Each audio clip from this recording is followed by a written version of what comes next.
un assureur militant comme MAIF, qu'est-ce qui est important comme message à diffuser sur l'ISR à ses clients, à ses sociétaires? Ce qui est important pour nos sociétaires, c'est de savoir que leurs placements sont des placements utiles. Et évidemment, comme j'ai pu déjà l'évoquer par ailleurs, notre signature nous engage très fortement. Pas forcément pour militer contre quelque chose, mais pour militer pour quelque chose, et notamment militer pour une économie qui soit pertinente et utile. Et l'ISR contribue largement à apporter ce fléchage vis-à-vis des personnes avec lesquelles on souhaite travailler, nos sociétaires, nos adhérents en particulier. Quelle est la place dans ce dispositif du label ISR attribué par Novetic aujourd'hui? Le label nous apporte un effet miroir sur l'appréciation que nous souhaitons porter sur nos offres. Sur le contrat assurance vie responsable et solidaire, par exemple, où l'ensemble des fonds sont soit ISR, soit en tout cas labellisés Novetic et ou Finansol. Ces labels nous permettent d'apporter l'élément de crédibilité complémentaire qui permettent de justifier auprès de nos sociétaires de la réalité des choix que nous faisons et de la réalité et de cette utilité et de cette exigence de gestion et de qualité de gestion que l'on a auprès des gestionnaires que nous avons sélectionnés. Quels sont les critères de base indispensables pour vous pour la crédibilité de ce label auprès de vos sociétaires d'un label? Alors les critères de base, le premier c'est l'exigence. Ensuite, bien évidemment, il va y avoir les éléments liés autour de l'emploi, les éléments liés autour de la structure. Nous sommes une mutuelle, donc forcément ces éléments-là nous posent question sur l'utilisation de la structure, de la gouvernance. Donc les critères ESG sont forcément au cœur du dispositif. Mais au-delà de ça, pour nous, le label, la première chose, c'est effectivement, j'y retourne, c'est effectivement l'exigence.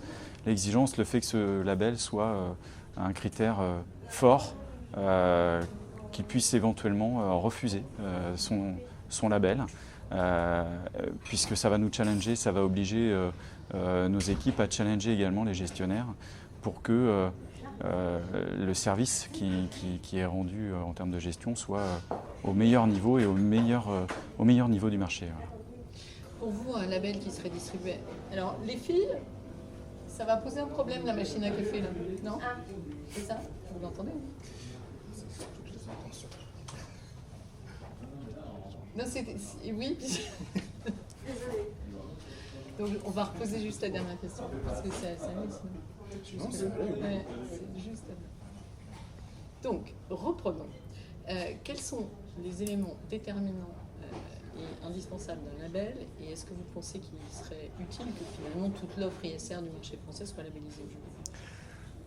Alors les critères déterminants d'un label, bien évidemment il y a l'exigence dans un premier temps, puisque ce qui est important pour nous, c'est que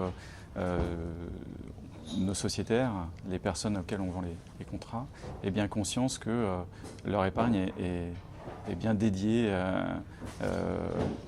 à des placements qui sont gérés avec... je suis désolé, je me suis perdu. Alors, on reprend. Donc, ce que je vous propose, je peux poser les deux questions différemment. Ouais. Quels sont les éléments indispensables de crédibilité d'un label pour vous? Donc, les éléments de crédibilité de base pour moi sont effectivement, dans un premier temps, l'exigence. L'exigence est clé pour nous puisque c'est ce qui va donner la crédibilité future de ce label.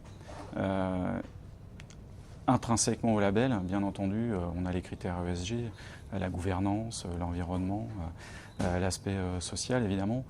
Tous ces éléments-là sont importants, nous sommes une mutuelle, donc forcément, notamment les aspects de gouvernance et de société sont relativement forts. L'aspect environnemental est quelque chose de durable dans le cadre d'une mutuelle tournée vers l'éducation, qui est donc tournée vers les sujets d'avenir. L'environnement est forcément clé autour de ces éléments-là. Qu'est-ce qui fait la force d'un label pour vous? Pour moi, sa force, c'est sa capacité notamment à dire non. C'est sa capacité à ne pas être justement acquis par l'ensemble de la place sur simple demande.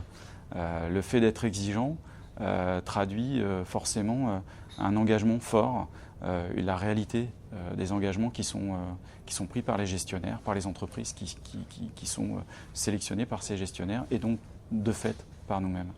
Et donc c'était important clairement que ce label ait un niveau d'exigence élevé. Du coup, si demain toute la place venait à pouvoir y prétendre sur des critères simples, finalement le label ne flécherait plus forcément les bonnes pratiques, mais la pratique standard du marché. Or, l'avenir pour nous en ce domaine, c'est l'amélioration permanente de nos pratiques et par voie de conséquence l'exigence toujours permanente. Merci beaucoup, je vous délivre.